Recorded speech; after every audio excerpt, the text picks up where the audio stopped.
Matamis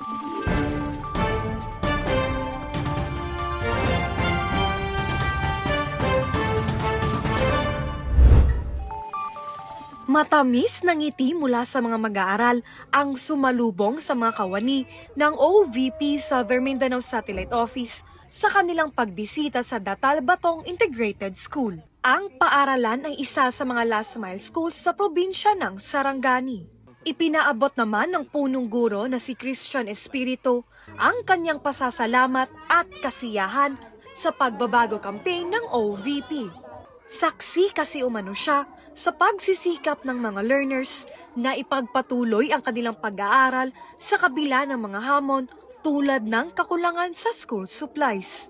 Batid ng punong guro na malaking bagay para sa mga bata ang handog sa kanilang school bags na may kasamang school supplies, dental kits at raincoat. Actually, mga struggles pa rin sa mga bata, especially sa mga kulang sa mga school supplies, na daghan mga initiatives nga ginahimo pero lisod gihapon ma-sustain ug ma-supply. It's because nabilong sila sa mga far-flung schools. Tinungo rin ng tanggapan ang Upper Lam Canal Elementary School. Sa kabuuan, aabot sa 161 mga mag-aaral ang nakatanggap ng pagbabago bags.